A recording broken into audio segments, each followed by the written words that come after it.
Պուրիտանները, ամենօրյա ընթերցանություն, Սթիվեն Չարնոկ, օր մարտի 29 Երկրպագություն արեք Տիրոջը սուրբ զարդարանքով, վախեցեք նրա երեսիցը, ով ամեն երկիր։ Սաղմոս 96-րդ գլուխ 9-րդ խոսք։ Տիրոջ սրբությունը միայն նրա կամքի գործողությունը չէ, քանի որ այդ դեպքում նա կարող էր լինել կամ սուրբ, կամ անսուրբ։ Նա կարող էր սիրել անօրենությունը և ատել արդարությունը։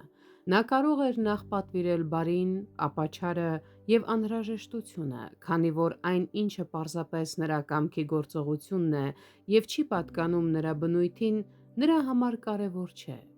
Ինչպես այն դրական օրենքը, որ նա տվեց Ադամին չուտելու արգելված պտուղից, միայն իր կամքի զուտ արտահայտությունն էր։ Նա կարող էր, եթե հաճո լիներ, թույլ տալ նրան ուտել դրանից, ինչպես նաև արգելեց։ Սակայն այն, ինչ բարոյապես բարի է իր իսկ բնությամբ, անպայման կամեցվում է Աստծուց և չի կարող փոփոխվել նրա կողմից նրա բնության գերազանց բարձրության և իր կամքի արդարության պատճառով։ Քանզի անհնար է, որ Աստված իր արարածին պատվիրի ատել իրեն կամ ազատի արարածին իրեն չսիրելու համար, որովհետև դա կնշանակեր պատվիրել մի բան, որ իր էությամբ չար է, ամենաբարձր անշնորհակալությունը, ամբողջ անօրենության հենց ոգին, որն էլ կայանում է Աստծուն ատելու մեջ։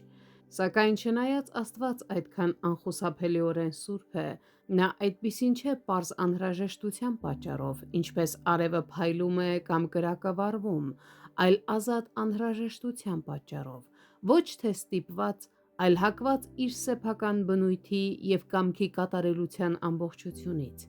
այնպես որ նա ոչ մի կերպ չի կարող անսուրբ լինել, քանի որ նա չի ուզում անսուրբ լինել։ Ընդհակառակը, դա դեմ է նրա էությանը։